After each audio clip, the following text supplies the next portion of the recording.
This is Leigh, Daniel, and we are our morning show on Tuesdays. This is not legal advice. And what that is advice for before, during, and after the divorce. And today we have a special guest with us, and she's going to bring us some of her beautiful, kind, gentle energy to help us deal with all of our anxiety and irritation. And Alison is my co-host. Alison, why don't you tell everybody about you a little bit, and then switch on over to Caroline. Right. You can't find us on Project Positive Change, so hopefully we are there. My name is Alison Reiner. I'm your Loved Again coach. I work with women who are unhappy in their marriage and unhappy in their lives, and looking to understand how to make that transformation to become the woman that they want to be and embrace the relationships they want to have. In short. And if you'll introduce Caroline, then I think. And Caroline, over to you, Caroline. Tell us a little bit about you, where we can find you, and all about you.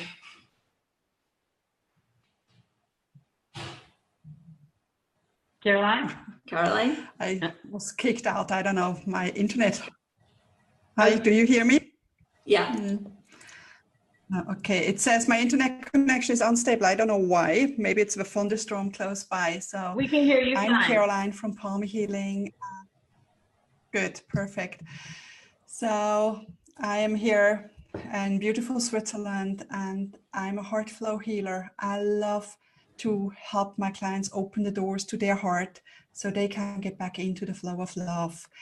I specialize in relationship healing, sort of after especially toxic relationships, because I was in a very toxic marriage and had to heal through my separation and divorce and really reconnect with myself, because I've lost myself completely. So I'm really happy to assist others on their journey. And that's exactly what I wanted to talk to you about this today, because I think when we get into reaction mode, and which is oftentimes what we get into when we're in a place of being attacked, then we forget who we are.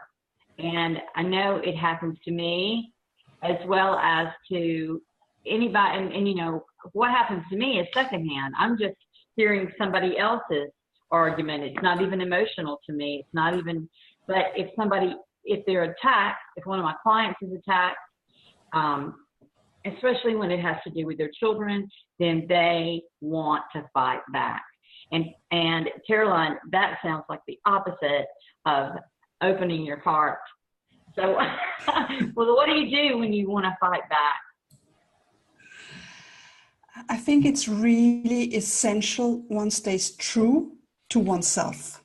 So fighting back is always sort of coming back into oneself and reconnecting with your heart and saying, what is true to me? Mm-hmm. Is it worth going over battle for this? Or is it just, just someone is screaming? We don't always have to react to anybody's screaming. Is it okay if I just stand here like a tree and say, you know what? You just have a temper tantrum. I'll let you calm down on your own. Or do I sometimes want to put oil into the fire? Or is it a way that I have to step up and say, wait a second, here are my boundaries. That's as far as it goes. No way. So it's always, each situation calls for a different kind of interaction. And Alison, when you see people that are in that place where they're going through a divorce, are about to, or contemplating, or the marriage is not working out, that is when the attacks usually are flying, aren't they? Yeah, and it seems to be that you get into that place that no matter what you do, you can't have it. You can't get beyond the argument. You can't get beyond the fighting. It's like, two people suddenly talking a completely different language. And whether it's, as in Caroline's case, a narcissistic partnership, with one being very narcissistic and the other one reacting to that, or whether it's just a normal everyday breakdown in communication. It's kind of like we see the other person as the enemy. Suddenly that other person is just the enemy. We firmly believe that they're out to do us harm, that they wish us no good whatsoever. And it's, you know, it's so firmly fixed in us that it's really difficult to overcome that and know, you know the right thing to do. As Caroline says, you know, stand quietly and just let it come at you, or fight back, or, you know, say, okay, my boundaries are firmly in place. So yeah, it's definitely, it's a huge thing, I think, in all relationships. Right. So we get to that point, don't we? Yeah, and I was recently thinking to myself that, especially when you're talking to someone that's a narcissist, they don't ever acknowledge that they've done anything wrong. And so there's really no way to rationalize. Like, my instinct is to, when there's a controversy, is to try to come to an agreement, you know, to try to have a rational conversation with somebody and try to come to middle ground. But if you're in a relationship with a narcissist, I keep wanting to say narcissist anyway, a narcissist, then they don't ever acknowledge that they're wrong. Oh, and you know, or even come to a middle ground. It's always, this is your fault. This is your fault. And when you are in that place of being pushed into, this is your fault, you're wrong, you've done something wrong, you've done something wrong. If you know that that person is never going to respond in a reasonable, rational, productive way, then it's really just wasting your energy, isn't it, Caroline? It is. And especially when you're with a narcissist, in a narcissist relationship, sometimes it just derails your self-worth, because I was then looking at myself, oh, I'm not good enough, I'm not doing this enough. I was taking it on, you know, whatever was thrown at me. I said, oh, yeah, come on, blame me, you know. It's that sort of game we have to step out to really come here and say, you know what is me? What is the other? Really learning to differentiate and not taking everything on, especially if you're sort of empath or a sensitive person, you pick up on the energy, and sometimes they're angry and you feel like, is it me? Is it the other? So really coming back to oneself, you know, maybe cutting the cords, standing there, taking a breath before you react, come back to your heart and say, is it me? Is it him? You know, sort of being in that middle, and maybe taking a breath, putting your hands on your heart and then really listen, sort of come back to yourself. And what truly helps, especially also with people who gossip a lot or speak badly, that I imagine they are talking and their speech is going through salt water to clear it out, you know. Nice. Sort of, you can imagine it like a little bubble, like in a cartoon. The bubble, it goes, if you live near an ocean, it just goes through the ocean before it comes to your ears. First of all, you get a different way of listening. Mm-hmm. It's not the vibration going on, but it's the clear message, and it doesn't affect you as much. And then you can really say, you know what? This person is just having a bad day. It can be with your children also when they have something and you go, what to do? But sometimes it's just, you know what? Let them vent it out and stay here, be open, listen, and just do that. How do you do that? So you said before, when you're in a relationship with a narcissist, you tend to lose your power almost. You lose your sense of self-esteem or self-worth. How do you start taking a step back onto that path? How do you start to rebuild that with yourself? This is, I mean, I was after the relationship that I had the journey to myself. During the relationship, I think it's really essential to have time for yourself. Reconnect with things you love to do. So you're filling up your cup, you know, you're staying true.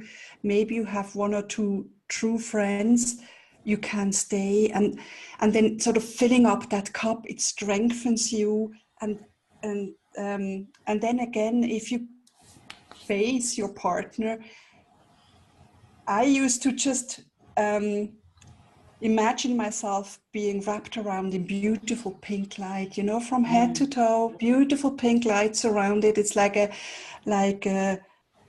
boundaries protection shield. And the pink is very loving. So whenever I went there, it didn't affect me as much. It's sort of like cotton wool, you know, keeping it out there. Or showering yourself in rose petals. Imagine yourself like walking through a rose petal shower. It calms down your energy, it grounds you, and it helps you come back to yourself. And it's less irritating when you can stay true to your own calm and peace and love. You don't get triggered so much. And the more you do that, the stronger you get. And the more you do that, you can more stand up for yourself and you get a true sense of who you are. Whereas, or who you lost in that time. Where do you think that connection in, and I don't know if you know the answer to this, but where does that connection with narcissists and empaths? Because I've seen things written about that, and I see a lot of that in my office. I see people that are very sensitive to energy and emotion that are with narcissists. What's the deal? You know?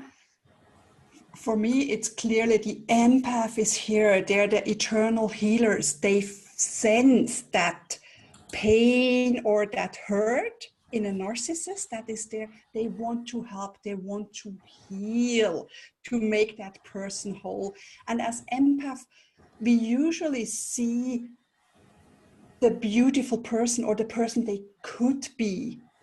Yeah. And not the reality they are. So we keep on that dream. Yeah, if they're whole, if we give them enough love, because we want to give love, maybe they heal and then they can come out of their bad position. And so we give and give and give. And of course, the narcissist takes and takes and takes. And this, that giving, taking, part that is. And I think that that's a good lesson, is that we can't really fix somebody. I mean, you know, it's all that's right. I mean, we can't, we're responsible for ourselves. And I mean, I know that I certainly have fallen into this trap of trying to, wanting to fix somebody. But now it's really just helping people see who they are so they can fix themselves. Right? It's about, you know, we can't fix anybody, and I also think we can't convince anybody.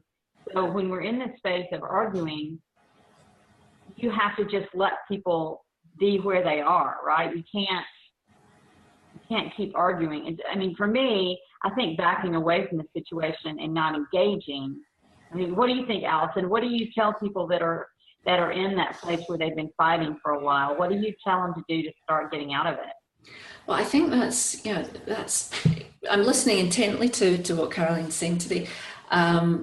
When you're in that place, well, first of all, I think it's really difficult to appreciate that you're in a relationship with a narcissist. You know, that's the first thing, because they are very convincing. They do manage to turn it around, and you're the one left questioning, but really, is it me? Is it me? And you've got to be in a really good, strong place and have a good relationship with yourself, first of all, to be able to say, oh, wait a minute, I know it's not me. Yeah. Therefore, it can only be the other side of it. So that's the first place to go, is you're never going to fight from a place of weakness. So it's always got to be going back inside to yourself, but really, building that relationship with yourself, building your self-esteem, yourself. And of course, then there's a lot of pressure with that, because as you start to build yourself up, they'll attempt to push you down, won't they? Yeah. So it's really, it's almost, doing it in secret, building yourself up in secret, so that eventually you're strong enough to be able to just put that distance in. So I think that's the first place it's got to be, is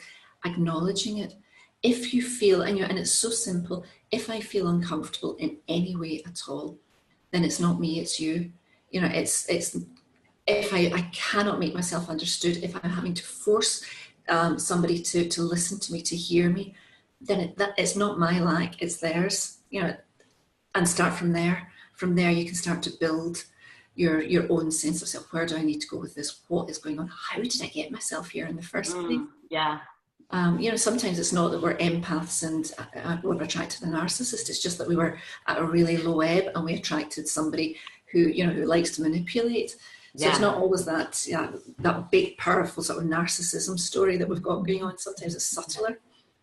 Yeah, I agree. And I think that, for one thing, I think maybe retreating to your own corners, which one, if you're the one, whatever, if you're in this stage of fighting, not to keep engaging with each other and not to keep, I think Caroline said it earlier about trying to just step back and see who you are. And that's easy if both parties are willing to do that. But if one party is still attacking you, so if you try to leave them alone and then they're still in attack mode, still saying ugly things about you, still calling you names, how can you keep yourself from falling back into that trap? Because that's what it is. I mean, it's a trap to keep you engaged. I think that's, it's almost easier once you've made that decision and you've put that veil down. Okay, I understand what this is now. It's much easier not to react to it. And of course, be great, be gentle with yourself, because we're human. So when you find yourself flaring up and reacting and falling back into it, you're human. Make peace with it and put it to one side and try to do better next time. But you know what? I think it's easier once you've made that decision that this is how it is, and I'm never going to win. Therefore, to the best of my ability, I take myself a step back, and I keep my, I keep my boundaries very firm in front of me. I think I said the right thing because I can see Caroline nodding. It's not even really. I mean, you know what I'm trying to do? I'm trying to find us. We're live on Facebook. I'm sorry. Can you look and see? I can't find us on Facebook. I don't know where I mean, we're definitely live somewhere on Facebook, but I have no idea where you've put us. It's very strange, and I'm sorry to interrupt, but I looked up and it said that I could look where we were live on Facebook, so I thought, well, I'll just find us, but can't do it. Cannot find us. So, another one for Pete. We'll be live later. Another one for Pete, yeah. Another one for Pete.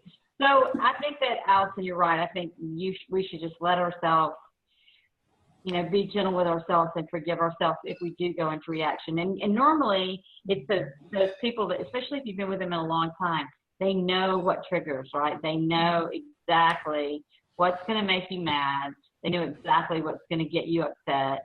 And that's what they'll argue about, right? Because they know you. They know what upsets you. Yeah, and they know what worked, so they try just a little harder. So if you're already separated, it's easier. I mean, I used to just not check the email. I didn't open the emails from my ex over the weekend. Maybe put my phone on flight mode, so I can't be reached if I just need time for myself. Or go for a walk. If you're still living together and you need your time, go out, go for a walk, do something for yourself. And like Alison said, celebrate each little step. I think it's important to see the steps. Don't berate yourself. Oh, I wasn't good enough. I was falling back into the trap. But remember, it took you longer to fall back. Yeah. You did a little step today. You were firmer already. Each day you're more loving towards yourself. You're firmer.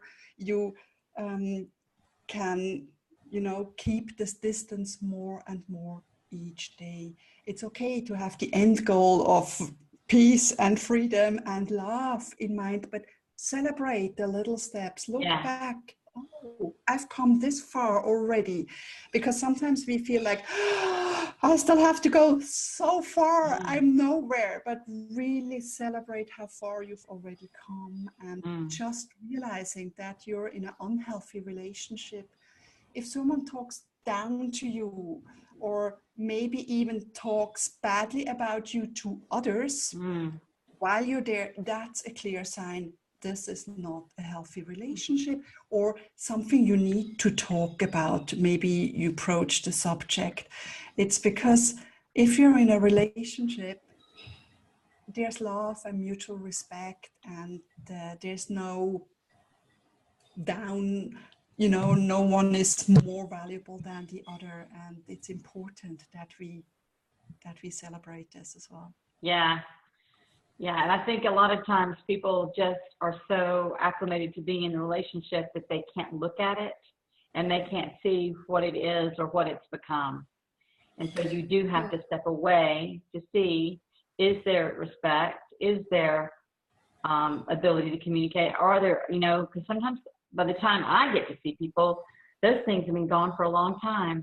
And they just have been either because they think they deserve better or because they've got it mixed up in I've got to take care of my kids. They can't see what's really been going on. Yeah, and often people will ask me, is this normal? You know, they'll explain a behavior and they'll say, is this normal? Because they've lost the ability to see or to feel, what real people would do. And often there are things that, that I couldn't even contemplate, but it's been going on for such a long time. It's just the pattern is weaved into the relationship and the pattern of interaction.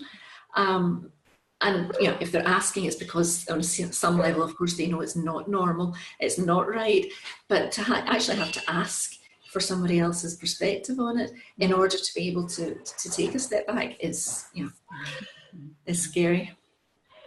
Well, guys, I'm having so many dog problems today. Somebody's trying to get out of the door. Somebody's over here barking, and I can hear the barking in the back. So it's time to go anyway. But Caroline, thank you so much, and I hope that this helps anybody who is struggling with this kind of thing. And we would love to have you come back again and do. You hear the dog? I love it. And to do a meditation for us. Because I was going to ask you to do a meditation, but I certainly know that I cannot listen when the dogs are about to break the door down. So, for those of you who are watching, I don't know where we are or where we're live, but I'm going to ensure that we get on the Facebook page later today or later this week. I've already sent our tech guy a message and said, help me. So I'm sure. Where are we? Where are we, and why do I keep doing this? So thanks, everybody. Thanks, Alison. And Caroline, where can they find you? Caroline. They can find me on the PPC website. I'm a member of PPC, and at palmyhealing.com and on social media everywhere.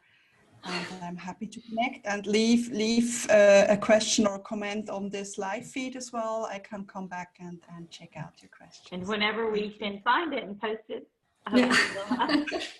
And I'm sorry about the technical problems. I really don't know. Oh gosh, I really don't know why it keeps confounding me, but it's all right. Have a great day, everybody. I think you too. For me. What about you, Alison? Did you find some nuggets? I found a lot of nuggets. Yes, I'm going away to mull over some good stuff that I need to be thinking about myself. So Sounds yeah. Good. Sounds good. Caroline, thank you again so much. Thank you. Bye-bye. Bye, everyone. Bye. Have a lovely week. Bye.